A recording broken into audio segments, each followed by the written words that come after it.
안녕하세요. 임동 목사입니다. 오늘 날마다 말씀과 함께 본문은 데살로니가 전서 4장 말씀입니다. 성도는 하나님을 거역하는 세상에서 하나님께 속한 자들로 부르심을 받았습니다. 그러므로 하나님의 거룩하심을 닮아가는 것은 성도의 가장 큰 의무이자 사명이죠.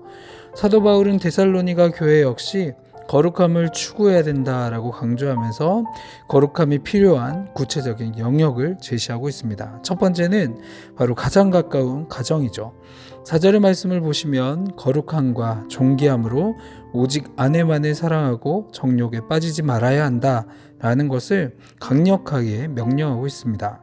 그렇다면 음란함은 왜 하나님의 뜻을 저버리는 죄가 되는 것일까요?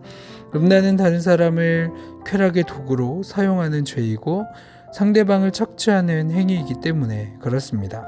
그것은 하나님이 이웃을 내 몸과 같이 사랑하라고 말씀하신 그 말씀에 정면으로 위배되는 무서운 죄입니다.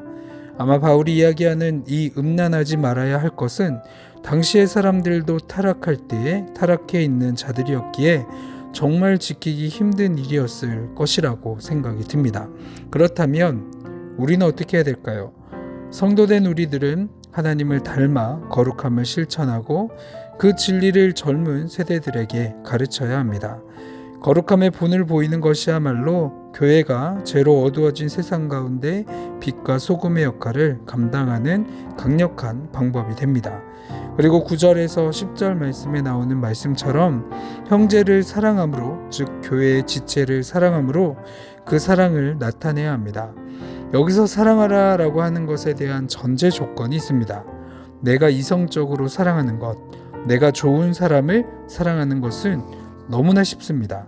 그런데 여기는 하나님의 가르침을 받아 라고 말씀하고 있죠. 무슨 말씀인가요?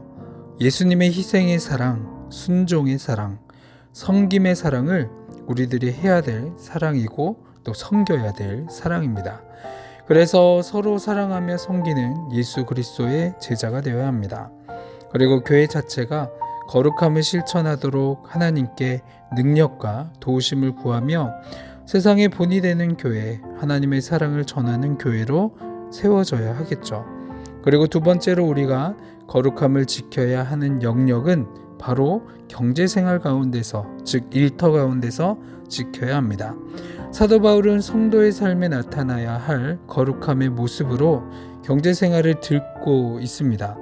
사도 바울은 그들에게 하나님이 맡기신 삶의 영역에서 충실하게 살면서 그 거룩함을 이루라 라고 명령을 합니다.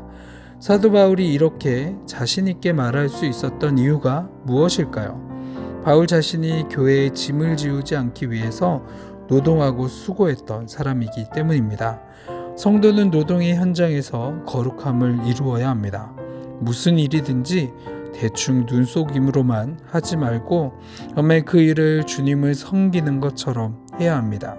성도는 현실에서 불신자들보다 더 치열하게 살아서 하나님이 주시는 거룩한 삶의 현장에 영적으로 깨어 있으므로 하나님께 영광 돌릴 수 있습니다.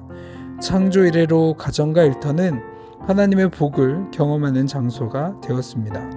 그러나 죄의 영향력 때문에 우리 시대의 가정과 일터는 심각하게 오염되고 말았습니다.